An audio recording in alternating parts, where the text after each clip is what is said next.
Well, hello everybody, and welcome to the XD Creative Challenge. I'm your host, Jesse Showalter. We got people jumping into the chat right now, like Stroofy Roo, Bruce Gonzalez, Umacorn is here, and Sam Peterson is moderating. If you're watching this somewhere else, like on YouTube, come on over to Behance. That's where the party's at. That's where we're doing the XD Creative Challenge. And while you're here, you can jump in and you can download starting files in the description of this video. You can always go back and watch the replays and partake in these challenges by hitting the big blue button at behance.net/challenge/XD. Make sure you scroll down to the bottom as well. You can hit chat with the community. That will get you into the Discord where you can turn in your project files, get some feedback, have some fun, meet some people. And speaking of projects and files, let's jump in to our starting file for the day.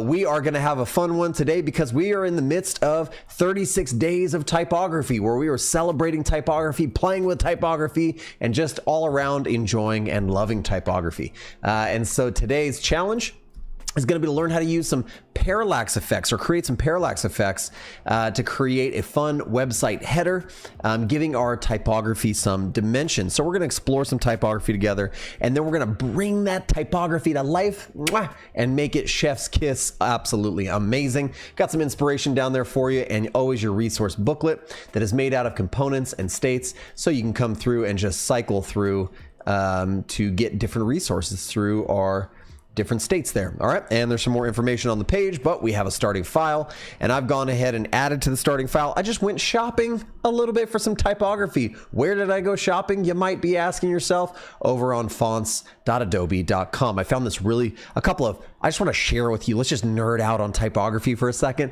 I found a couple of packs and special pieces of typography that I really love. This is the Fonts by Women pack, which I think is amazing, just to take a moment and celebrate some of this amazing typography that's been curated, created, and presented just to honor talented women designers in the industry. So I might be using some of these today. I found another one. This one is the I Love Sans pack, which is celebrating some beautiful sans serif. I especially like this one, the Dharma Gothic. Look at how cool these look. Beautiful. Oh my gosh, I'm gonna use them. I love them. Termina Black. Ooh, I like it. It's thick, it's chunky, it's amazing. It has all sorts of character to it. I found this one as well. This is the New Naturalism. And did you know you can kind of like sample the text in here inside of Adobe Fonts, which is always cool. You can check things out and see how things look. So we might be using some of those. This Otherworldly Visions, I really like this Anisette STD. I'm definitely using that today, as well as Lisbeth Display Regular. Has kind of a groovy vibe to it. Here's Anisette in all of its glory. Has so many fonts, so many weights and different styles. Always make sure on Adobe Fonts you scroll down, see the recommendations that are similar that you might really like. And if you like them, I just go ahead and activate all fonts, and boom, Adobe CC is going to sync that across my computer, which is really nice. I also have a couple of images that I might use that just celebrate some really cool typography. We're going to throw together an experimental page that is just doing its thing. And you can see I have a couple of those fonts selected. This is Operata 32, Lisbeth Display, and Anisette STD. And we are going to, I got this really cool color palette down here. So I'm going to grab all these, Command-Shift-Y, and come over to our colors and pop all those in so we can use those. Those are going to be really nice. And I tell you what, I'm just going to grab all of these and just character style them. And sizing, who cares about sizing? We're not worrying about that right now. Let's move these down. In the background, I don't know if you can see on the stream, but it's very subtle. There's just like a nice kind of noise texture there. It has kind of like a blue overlay. And when we click into this background mask that we have going, you can see there's the mask shape, there's the noise, you have a blue overlay, and we have a couple of these real subtle little blurred ellipses inside that are just giving it little pop, little kind of interesting areas, so kind of fun. I'm going to take Anisette STD, I think, actually, and let's just hit T for text, or typography, one might say. And let's do typography here. I will type that up there, and then Command-Shift-Y. Let's go back in and make sure we're using our Anisette. We love it. It looks really nice. I'm going to shrink this down, and we are going to get really fun and experimental today. So we're not worried too much about sizing and spacing, but I figured it'd be fun to throw this up here. Just a fun little header that we'll make for our website. Okay. And then over here on this side, let's do a couple of links. Let's do like home And then this is all extra bold. So let's bring this down to maybe regular. And this is also an extra bold. Let's bring this down to just normal bold. And let's bring the size of this down to about 16. We'll bring this one up to about 20. Okay. And I'm going to, actually what I'm going to do is I'm going to drag another one out here and just say, I don't know, celebrate, because we want to celebrate some typography. Actually, let's do something like this. Font packs. There we go. We're just kind of pulling some inspiration. I'm going to take both of these. I'm actually going to fill them with our kind of like that peach color that's there. And we don't need these to be all uppercase. And you'll see, check this out. This Anisette has this really interesting thing where when some things are uppercase and some things are lowercase, it actually changes the width. So you can see here's a lowercase n right here, and then here's an uppercase n right next to it, which is kind of cool. So we can just make sure that everything is lowercase on these so that, boom, font packs, and it's trying to capitalize because Adobe's so smart. It's like, let me capitalize things, but we don't need that right now. So let's grab both of these, group them together. Let's throw them inside of a stack. Stack is just going to organize the spacing and keep everything nice and tidy, right? So we're spacing it horizontally, and we can control the spacing here. You can always come in and you can edit it manually as well. But we'll just, oh, watch out now. Let's do something like 40 pixels of spacing. We want a little bit more, maybe like 50. Good. And what I love about stacks and why you might want to use stacks is because the moment you copy and paste and add another one in, boom, it's perfectly spaced. You know, and let's see, let's do something like lessons. Always trying to capitalize. I shouldn't though. Okay. Let's do one more. Let's just do a simple contact. Okay. And boy, is it trying to capitalize. Okay, here we go. And let's see, how far away are we spaced from the edges here? We're about 36 and 31. Let's do 30 and 36. Okay, and we'll balance the other one out. Bring it over to the side. Be about 36 and 30 from the top. Beautiful, wonderful. We have a little header going on here. Make sure everything is aligned perfectly. Group it together. And now we have the top of our site. Now we want to just like, we want to really hyper focus on typography here. So I'm going to grab Operetta and let's do a nice big piece in here that says something like, I don't know, a celebration of parallax and animation. How about that? We'll do different lines because we want to be able to parallax animate different things here. So we'll do a celebration. Okay, let's put that, let's do something a little interesting here. We'll go kind of off center it over here to the left, and then we'll off center to the right. And when I do that, I'm going to go 1, 2, 3, 4, 5 on each side. 1, 2, 3, 4, 5. We're kind of creating a mock grid, just something we can line things up. And because I don't want to fully turn on my grids right now, I'm just going to hover over the left-hand side of my artboard here, and I'll grab a guide and I'll draw that in. We can do another one and drag it to the other side. So we have at least a little bit of rhyme or reason, right? Let's drag it in right there. Beautiful. And now we know where we can kind of line things up. Now, if our text is a little too big, that's fine. We could shrink it down. We'll grab it from the corner. And because this is auto fit text, it's going to scale down really nicely. So we'll do a celebration of typography like that. And let's just right align this text. We're being really playful right now, okay? And then we'll do another one down here, and we'll say, let's get a little ampersand in there, and parallax. Let's do one more. Why not do one more? Animation. Okay. All right. Now they're all, it's a little bit big, so we are going to just bring it down a little bit more, but I like it being big. I think we need to add some color in here, and we need to add a little bit of visual interest. So I have a really cool, fun idea. We're going to layer some typography, but first, before we do that, I'm going to grab all 4 pieces of these and then just balance them. And I'm going to grab everything except that top one, and I'm going to use that peach color. Celebration of typography and parallax animation. Cool, cool, cool. Let's bring, what was the other one we had? This Lisbeth display. All right, let's bring that down and out of the way. I'm going to pop one of these in. I'm going to make it our peach color. And actually what we want to do is, because this Lisbeth display currently has no fill, you can see if I if I did fill it, it looks something like that. We actually want to apply our color, our peach color, to the border. So to do that, you actually need to right click on the color in your assets and apply to the border color. Okay, something like that. Now let's bring the opacity of this way down, and we'll type something interesting in there. Like let's do just the word typography, and we'll do some off canvas kind of asymmetrical fun stuff in here with typography. We'll make this really big. We've dropped the opacity down to like 16. Let's make it like, ooh, even less, like 12. We just want it to be just barely visible. Okay, so we'll kind of lead it off canvas, and then we'll bring the other part of it around the other side. That looks kind of cool and fun. And then let's put the word like animation here.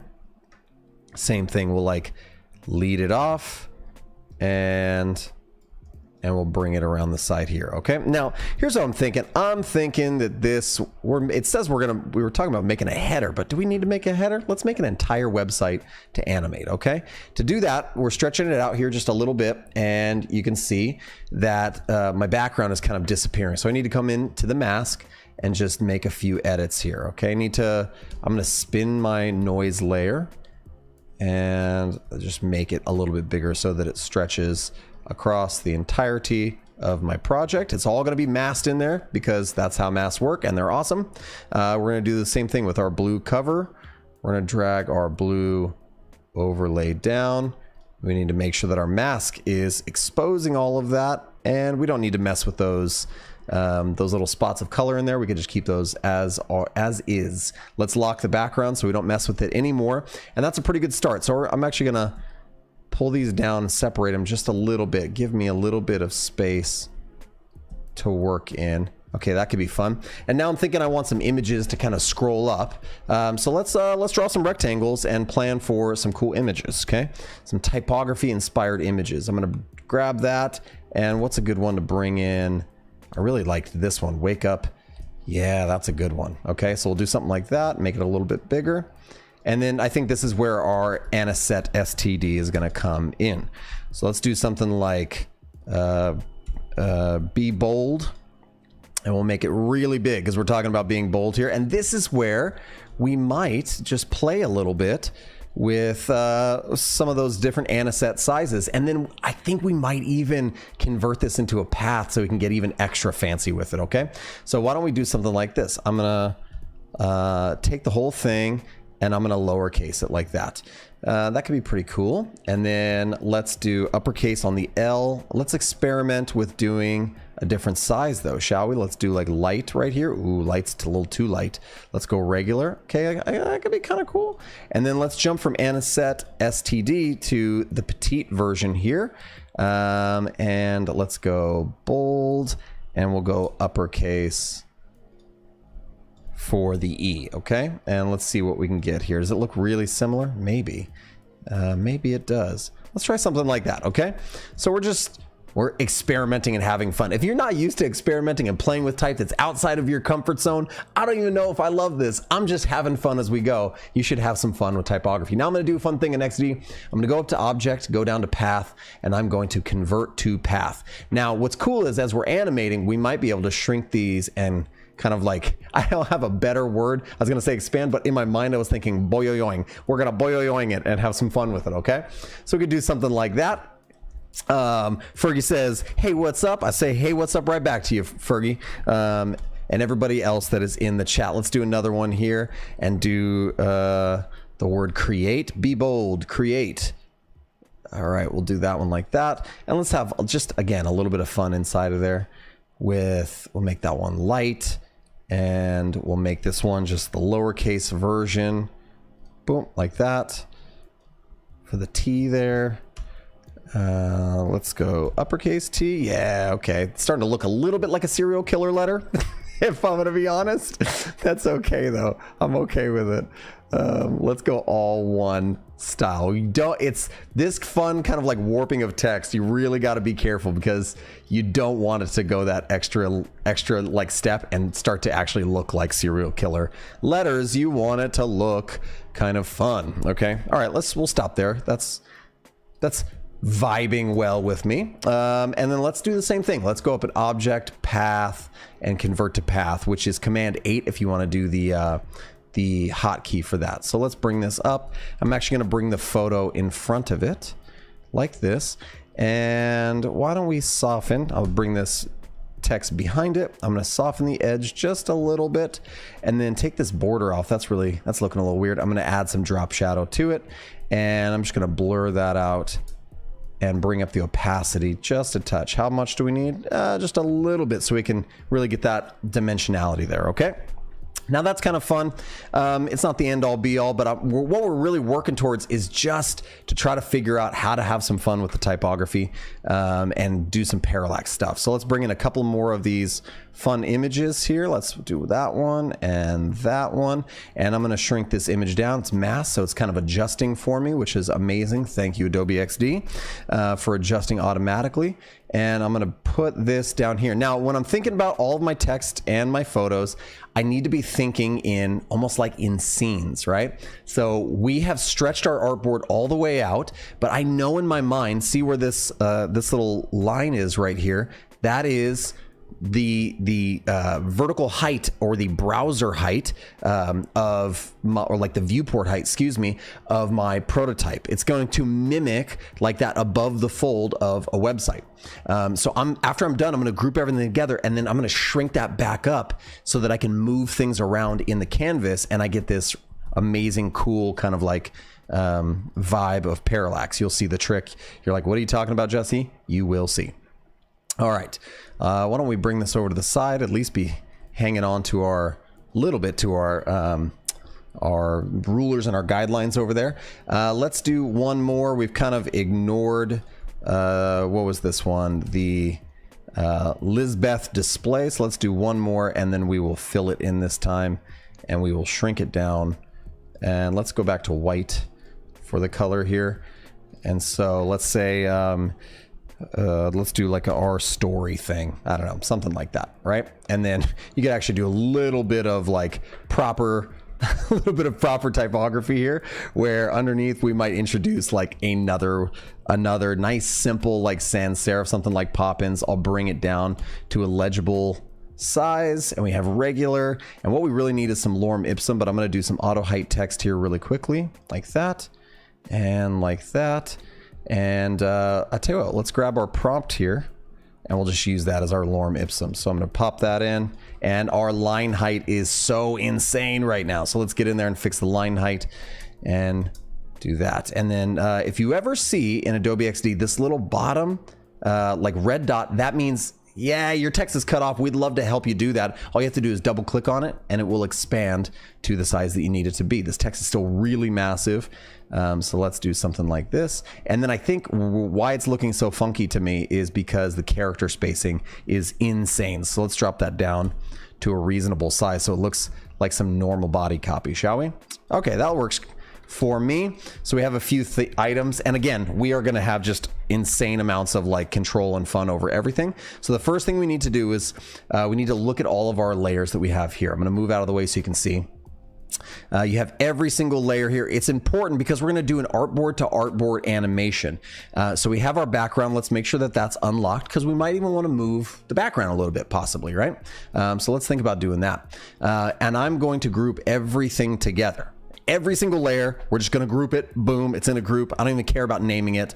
But then I'm going to take my artboard, and I'm going to just zip it right back up to where that line disappears. Okay, now you have the start of your prototype and your animation, right? Okay, next thing we want to do is we want to drag this over. Okay, now I'm gonna extend these down so you can see again, right? So we need to be thinking kind of like artboard to artboard here. Let's do one more. I need to be thinking about where things enter and where things exit, because what I'm going to be doing is grabbing the entire group that we made and moving it up, probably minus the background, right? We want everything besides the background to move, and then we might be able to actually move the background a little bit. And as we do that, we're going to start moving things out of the way within that group. You'll see exactly what I'm talking about. But for instance, this image is not going to be visible at first. So why don't we move a few of these around, because we like where it's ending up over there. Okay, and then we're going to do a little bit of Remember we said a little boyoyoing. So we're going to pull the be bold out like that. And why don't we bring this in and down, okay? And when it animates out or when it moves up, how about we bring our text out of the way? You won't even have to see it all because it'll move out of view, out from the viewport. Okay, so we'll just move those out of the way. And we have these real subtle pieces of typography in the background. So we could, I don't know, we could do all sorts of stuff with those, but let's play with it a little bit. We'll just move them like that, okay? All right, and you'll see exactly what I'm saying right now. I'm gonna get rid of this one because we'll move from state to state. I'm gonna grab both of them and I'm gonna bring the bottom of the artboard up just a little bit like that. And then, you guessed it, I'm gonna bring everything in my group up. So this is the thing that is now in view, like that, right? And then let's grab our background and let's move the background just a little bit, like so. Now when we come in and we do our prototyping, we're gonna move our artboard over to the side a little bit so we can have some fun. I'm gonna grab the entire artboard, and I'm gonna animate from one to the other. Now, here's where we're gonna have the prototyping fun. I'm gonna say not on tap, but how about on keys and gamepad? Let's use our keypad today. I'm going to click inside the key and I'm just gonna press down on my keyboard. That adds the down arrow in there. I'm gonna auto animate and let's do ease in and ease out. And we wanna make it last a decent amount of time, the actual animation. So how about like 1.2 seconds? And you might be thinking, oh my gosh, that sounds awful. That's way too much. I'm gonna animate my way back, but this time using the up key on the keyboard.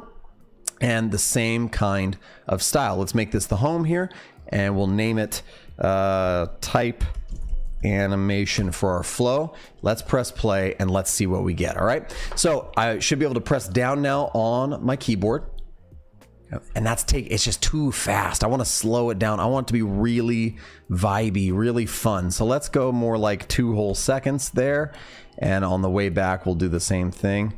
2 whole seconds. Now, there's different ways to animate and to adjust the timing. One of them might be to adjust the actual time of the animation. The other one might be to adjust the distance that the elements travel from artboard to artboard, because that's going to speed it up or slow it down a lot as well. Let's try that one more time. Press down on the keyboard. Nice, smooth kind of animation that's happening there. Now, one thing I'm seeing that I really want to fix is I really want to stretch that be bold text out even more. Like, let's stretch it out even more, and this one, let's condense it even more and bring it down, and we should get more of an effect there. And actually, to see that effect kind of come to life a little bit more, instead of ease in, ease out, let's try bounce or wind up. Actually, let's try wind up. So now we should be able to press, it's going to wind up. Okay, I wish it would wind up or bounce on the other end too. Maybe we can do a bounce, and that's what we're actually looking for. Bounce. Oh, no. Go back. Get away from bounce. Let's try snap. We're just going to play with easings right now. Ooh, that's a little bit better. That's actually a little bit more like what we were looking for, but it's very quick. So now I'm going to slow it down. See, adjust the easing, change the animation type, change the timing, play with it, right? Play with it. Let's try one more time and go, what were we doing? Snap at 4 seconds. Try one more time and we should be able to go up. It's a little bit slower. Has a little bit of motion. Maybe it's too much motion. I don't know, but I can see that bold kind of squeeze in a little bit, which is kind of fun. Okay. And I think you get the gist. We could do one more, right? Your next step would be to take your most previous state of artboard, right? And then grab all the elements, all the assets inside, move it up. Ooh, not the background though. Everything else like that. Move it up. And then you need to be thinking about on exit, what do you want all of these elements to do, right? We want like this photo to move out of the way, or this to move up more, or this to stretch out, and this to kind of move up, and then you can mess with your background and make your background go up however much you want. Now you're getting that parallax effect. So we can go back to prototype. Boom, it should keep everything there. Let's just make sure we're moving down, and here we'll make sure that we're moving up on our keyboard. Let's press play, and we get some nice parallax easing that's happening there. Press again, whoop, just like so. Yeah, I like it. I like the effect. I'm having fun right now. We're exploring typography and a little bit of animation, and you can see the slower you move some elements and slower or less distance you move them, or the faster or further, you're gonna get this parallax effect even more, which is pretty fun. Hey, with that being said, let's take a look at some of the submissions from yesterday. This one was submitted by Yuya Yang, a beautiful vintage website. She even went through and created all the color palette, beautiful case study. Oh, I love this effect. It's so cool creating these three-dimensional boxes. That is phenomenal. Let's do one more because we are just about out of time. This one is from Etor, and this is the retro food from yesterday. Let's take a look. We got maybe a little Lottie animation in there with the cassette tape. All right, let's go retro. Let's go vintage. Ooh, look at that fun little animation style. Oh my gosh, how beautiful is that? Oh, that's really, really good stuff. You are just utilizing every aspect, every strength that XD has to bring it together. Cool hovers, cool animations, just cool micro interactions. I love every single bit of it, and I love that you joined me today for the XD Creative Challenge. Thanks so much for being here again. I'm your host, Jesse Showalter, and I will see you right back here, same place, same time for the XD Challenge. We'll see you then.